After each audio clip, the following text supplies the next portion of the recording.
Welcome to E-Pathshala. I am Dr. Vishal Jadhav, Associate Professor, Department of Sociology, Tilak Maharashtra Vidyapeeth, Pune. Today, we are going to look at a module that is titled Capitalism, Origins, Development, Social System and Human Alienation. Karl Marx is very well known as a scholar who has used a materialist understanding of the evolution of human society. What is interesting is the fact that he looks at how capitalism creates two major classes that are antagonistic in their interests. One, the bourgeoisie, that is the capitalist class, the owners, and the other, the laboring class or the proletariat. This tension between the bourgeoisie and the proletariat create new kinds of relations and power relations between these two groups of people. How does capitalism result in alienation is one of the things we will be learning in this particular module on Karl Marx.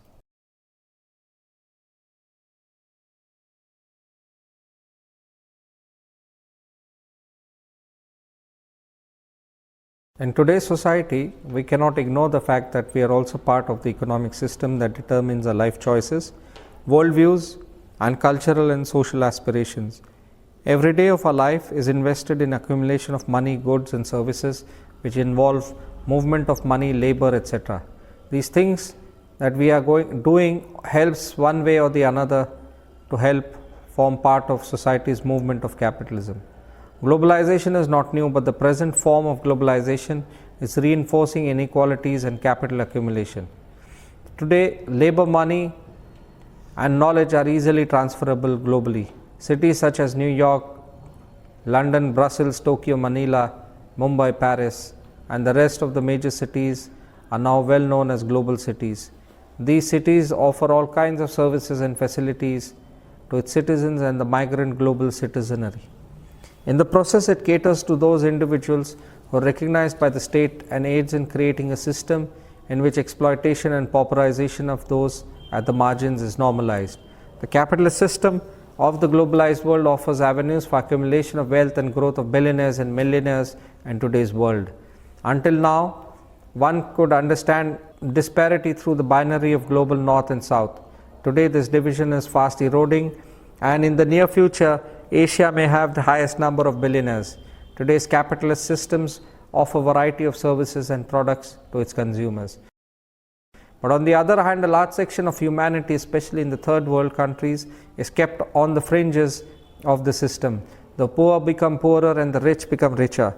It is the fact that we cannot, on this present situation, the daily wagers who work night and day in order to earn their daily needs and to survive, while billionaires on the other hand are enjoying the fruits of labor of this marginalized group.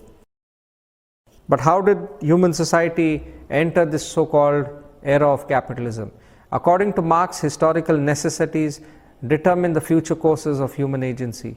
By this he means that the means and mode of production, together with the relations of production or forces of production and technology, constitute the fundamental condition for the transformation of human society from one phase into another. Thus, with the accumulation of wealth and gold from colonies, European countries set the stage for the end of feudalism and rise of a new society under the aegis of capitalism. Monarchies and royalties no longer commanded authority in this new system, which was based on the notion of rule of one class over another, that is the bourgeoisie over the proletariat. The means of production in the system henceforth are held with the capitalist class, and capitalism is a system that allows for the protection of interests of this class through and by the modern state, through its legislations, law and order institutions. In this system, the market economy decides the mode of human development. This economy not only controls the society, its culture and social fabric, but also dominates the state. The following text provides insight in the probable trajectories of the growth of capitalism in Europe and its spread elsewhere in the global north. It also examines how capitalism entails alienation of human beings from one another and also from herself. Origin until the discovery of capital. There are different ways of understanding of what capitalism is and how it was brought into existence. For Marx, he characterizes capitalism as primarily a system of market anarchy, rather a system of income and power differentials. Such anarchy engenders primarily the perceived rule of people by commodities and secondarily the rule of people by people. On the other manner, capitalism is today's definition is an economic system characterized by private or corporate ownership of capital goods, by investments that are determined by private decisions, and by prices, production and the distribution of goods that are determined mainly by competition in a free market. These definitions only give us a little idea of the whole meaning, origin and development of capitalism in general. In this part of the module about capitalism, we first present the origin of capitalism in general and its development in the number of years till the present capitalism system in society. As far as we know, humankind, in discovering their uniqueness as a rational being, was able to come up with the idea of barter or exchange in the ancient period of history. Because of this, it is only a simple way of showing one's ownership of something and exchange to another thing which is necessary for their living. In the development of this exchange system, human societies came up with the idea of the market. Soon enough, monetization of the economy led to further inversion of capitalism into societal relationships. Capitalism involves generation of profit and surplus capital. One example is investing a certain amount of money in the stock market or banks, where after certain maturity the investor can gain an extra income due to interest it accrues. To fast track history of capitalism, during the 13th to 16th century, the European nations of yesteryears were growing through their colonial exploits and mercantilism and trade. Countries like Portugal and Spain, which were naval powers, captured territories in South and Central America. It was through exploitation of resources in these colonies that their economies grew at a phenomenal rate. This was later also true of Britain, France, Germany and Italy. Through imperialism and trade, European nations engaged in a new form of mercantilism. This surplus money and resources was later to be launchpad for the growth of industrial revolution in Europe. During this time also, in France, the story of Jacques Coeur gives us a whole background of the development of capitalism. He provides an astonishing example of the rapid creation of wealth through skillful investment in foreign merchandise such as cases containing elements of later capitalism, but their limited scale makes them in a certain way different. There have always been markets, and no doubt in every civilization, some individuals have been able to use markets to amass a quick fortune. As David Harvey comments, the essential character of capitalism becomes evident with an increase in scale in two quite separate contexts. One is the formation of joint stock companies in which investors pool the resources for a major commercial undertaking. The other, not evident until the Industrial Revolution, is the development of factories in which large number of workers are employed in single private companies. This was probably one such instance in Europe, just like many others that were shaping up. It was the surplus wealth and loot from colonies that allowed the merchant class initially to indulge in a new kind of entrepreneurship, that's business of production. This was just the starting point. The merchants had become powerful and popular. Some even questioned the authority of the imperial state. Over time, a new social and political order came to dominate Europe, one which overthrew feudalism, that is capitalism. Barrington Moore, in his book Social Origins of Dictatorship and Democracy, suggests a similar path that Britain followed in this phase. It was through the notion of private property that the notion of individual and political rights also originated. 19th and 20th century development of capitalism and the critique of its nature. During the 19th and 20th century, the capitalism gradually begins to influence life worlds of the feudal society in Europe.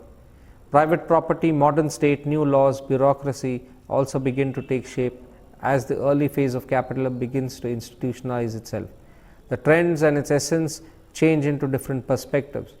As time goes on and as rapid development affects the whole world, new discoveries of technologies or going to modern age, capitalism also evolves in different ways. As time elapses, economic growth and industrial development increases in Western society, creating a huge gap between the rich and the poor. It was in this phase when pauperization of the masses and their sufferings were probably at their height and provided valid reasons for Marx to critique the system. That is Marx's economic analysis of capitalism is based on his version of the labor theory of value and includes the analysis of capitalist profit as the extraction of surplus value from the exploited proletariat. The analysis of history and economics come together in Marx's prediction of the inevitable economic breakdown of capitalism to be replaced by communism. However, Marx refused to speculate in detail about the nature of communism, arguing that it would arise through historical processes and was not the realization of a predetermined moral idea. Marx was a humanist and he therefore sought to comprehend how the capitalist system functions and what are the necessary conditions for its survival and reproduction. In attempting to do so, he seeks to demystify the invisible hand of Adam Smith through the conceptual framework of capital accumulation and thus exposes the invisible entity called surplus value. In doing so, he also raises important questions such as who contributes to this capital accumulation, and he attempts to capture the power relations in the market-led political economy in which even the state supports the capitalist interest. He witnesses the helplessness of the working class as they have not only the labor power to sell in the market. The capitalist, on the other hand, owns and controls the means of production. Thus, the labor is pauperized and used by the capitalist to generate profit in the form of accumulation of wealth. Marx has argued that the capitalist system that is based on exploitation and generation of surplus value needs to be necessarily have a social system that supports this process. He therefore suggests that the market economy creates a mirror image within the social milieu of such societies. For appropriation of surplus value, the social system must necessarily be structured that the exploitation seems natural. Thus, the nuclear family in Europe was in many ways a product of the capitalist economy. According to Engels, this was the basic unit that allowed for invisibilization of women's labor that in turn generated free or subsidized labor of men in the market.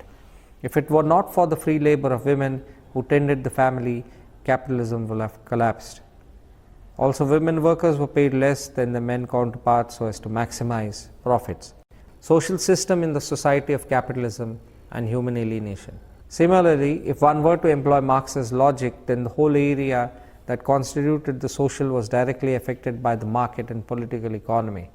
Thus, the schooling and education system would be viewed as an auxiliary part of the capitalist economy. So can the state and society relationships, marriage as a social institution, law, governance, social norms and value system. David Harvey, in his book Reading Capital 2010, examines how the system of exploitation and its ideology of domination is gradually internalized within society. It is through the state, as Louis Althusser points out, that control over the bodies and minds of the working class is achieved. The ideology of capitalism becomes the hegemonic idea and thus is uncontestable. The system of over a period of time creates a situation wherein human beings are gradually alienated from it. The process of alienation is also seen in the work of Durkheim in terms of anomie and suicide, and Weber, rationalization and bureaucracy, but in the context of modern societies and modern states. Thus, for Marx, the political economy dictates the social and the cultural together with the political within society. These institutions of culture reinforce the very ideology and structures that oppress us. Thus, Marx suggests that the only way to overcome the system is through a violent revolution which envisages the overthrow of the capitalists. According to Marx, this is not easy, as one of the first steps is to recognize the fact that working class is exploited. He argues that exploitation and pauperization is legitimated through the moral order of religion. Therefore, Marx terms religion as the opium of the masses. We can now elaborate on the concept of exploitation and alienation. In his writings, Marx begins with an analysis of the idea of commodity production. A commodity is defined as a useful external object produced for exchange on a market. Thus, two necessary conditions for commodity production are the existence of a market in which exchange can take place and a social division of labor in which different people produce different products, without which there would be no motivation for exchange. Marx suggests that commodities have both use value, a use in other words, and an exchange value, initially to be understood as the price. Use value can be understood. So Marx insists that exchange value is a puzzling phenomenon and relative exchange values need to be explained. Why does a quantity of one commodity exchange for a given quantity of another commodity? His explanation is in terms of the labor input required to produce the commodity, or rather the socially necessary labor time, which is the labor exerted at the average level of intensity and productivity for that branch of activity within the economy. Thus, the labor theory of value asserts that the value of a commodity is determined by the quantity of socially necessary time required to produce it. In continuation of this argument, Marx provides a two-stage argument for the labor theory of value.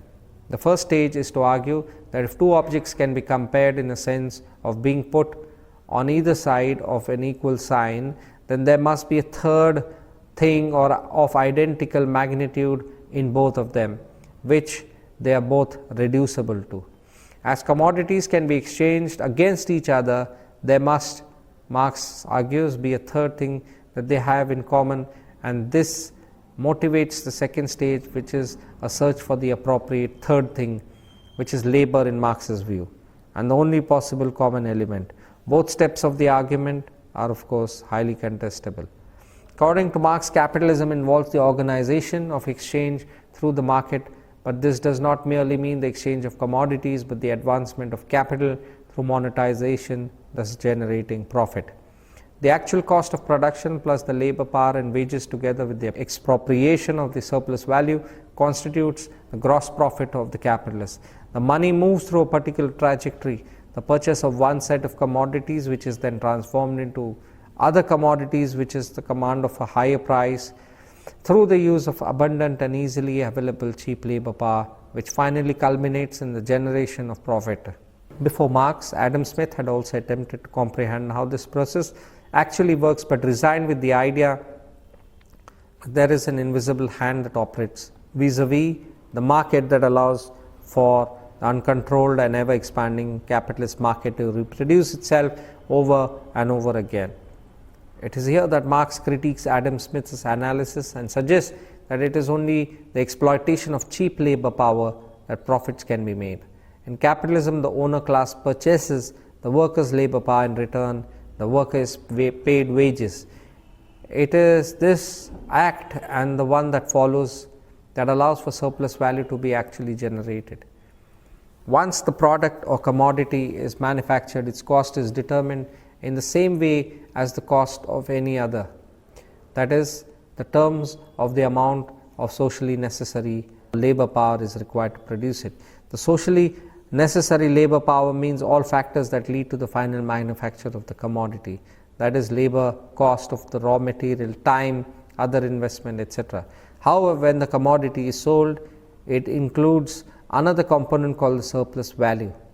What is the surplus value? According to Marx, the laboring class is only paid the value of a day's labor power, just necessary enough to keep the worker alive for the day. While working for the capitalist, the worker is paid only for the time that is required to produce that particular commodity and not for the rest of the time that is invested. Thus, for the laboring individual, she is surviving just to help create surplus profit for the capitalist owner. Let's illustrate this with an example. Suppose a particular commodity takes 4 hours to manufacture. Thus, the first 4 hours of the working day spent on producing a value equivalent to the value of the wages the worker will be paid. This is known as necessary labor. Any work the worker does above this is known as surplus labor, producing surplus value for the capitalist. Surplus value, according to Marx, is the source of all profit. In Marx's analysis, labor power is the only commodity which can produce more value than its own worth, and for this reason it is known as variable capital. Other commodities simply pass their value on to the finished commodities but do not create any extra value. They are known as constant capital. Profit then is the result of labor performed by the worker beyond the necessary to create the value of his or her wages. This is a surplus value theory of profit. It appears to follow from the analysis that as industry becomes mechanized, using more constant capital and less variable capital, the rate of profit ought to fall, for as a proportional less capital will be advanced on labor, and only labor can create value. This condition of exploitation is naturalized. The workers begin to believe that this is the way the system works and it is fair to receive the wages that can keep them alive. However, after a certain period of time, this monotony and hard life begins to take on the mental and physical health of the worker. Further, the worker who is exhausted and burnt out due to the same routine day in and day out finds leisure time only when in family. Thus, the importance of the family and women, especially in healing the workers' minds and body, becomes a necessary practice.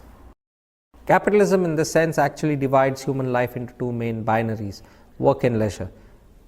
Workers spend most of their lives in the first binary, that is, work in order to survive. It is through this extra labor time and at that the capitalist is able to accumulate wealth and reproduce this in many other ways. According to Marx, this creates discontent and withdrawal for the laboring poor from this system. He calls this process alienation.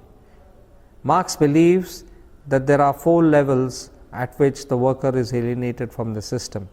The first level is when the worker is estranged from his own labor power. The second estrangement finally leads to a point wherein the laborer is unable to associate with the work that she is doing. This means that the workers are alienated from the product of their labor. The surplus labor that they create is the basic cause of their apathy.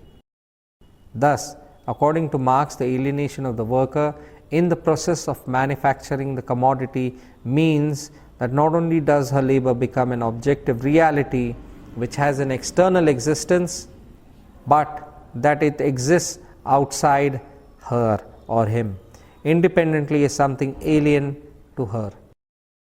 This external objective reality possesses a power of its own which confronts the worker's aspirations and well-being. Thus, the product of labor is legally owned by someone other than the workers who produce the commodity, and that in spite of their toil, the workers are physically and mentally deprived of the fruits of labor.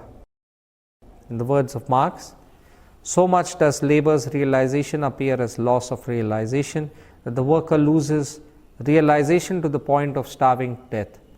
So much does objectification appear as loss of the object that the worker is robbed of, the objects made necessary not only for his life but for his work. Indeed, labor itself becomes an object which he can obtain only with the greatest effort and with the most irregular interpretations. So much does appropriation of the objects appear as estrangement that the more objects the worker produces, the less he can possess, and the more he falls under the sway of his product capital. The second level of alienation that Marx refers to is the lack of control over the product that she has produced. What should be the design, whom should it be sold to, and for what price should it be sold, etc. It is actually the product and the owner that controls them. The worker has become the slave of the product. The object which labor produces, labor's product, confronts it as something alien, as a power independent of the producer. The third level of alienation, according to Marx, is the objectification of the labor power and the identity that it creates. Marx is underscoring the fact that the working class can only have existence in capitalism insofar as they are workers. Being a worker comes first, being a human comes second. To quote, the height of this bondage is that it is only as a worker that he continues to maintain himself as a physical subject, unquote. The aspect of alienation follows from the first year. Here Marx considers the alienation of the workers from the productive activity. To quote, if then the product of labor is alienation, production itself must be active alienation. The alienation of activity, the activity of alienation, unquote. Here Marx argues that the kind of work and condition of work that wage workers have to accept is inimical to their essential being. This does not bring satisfaction but wears the worker down, leaving only frustration. To quote, in his work, therefore, he does not affirm himself but denies himself, does not feel content but unhappy, does not develop freely his physical and mental energy but mortifies his body and ruins his mind. The worker therefore only feels himself outside his work, and his work feels outside of him. He is at home when he is not working, and when he is not working, he is not at home. His labor is therefore not voluntary but coerced. It is forced labor. It is therefore not for the satisfaction of need. It is merely a means to satisfy needs externally. In the third instance level of alienation, Marx argues that the workers are alienated from their essential species being. By this, Marx means that the character of every species is contained in the character of its life activity, and that human species being is supposed to represent free and conscious individuality. But Marx argues that wage labor does not conform to this notion of free and conscious individuality, and hence is not truly human activity.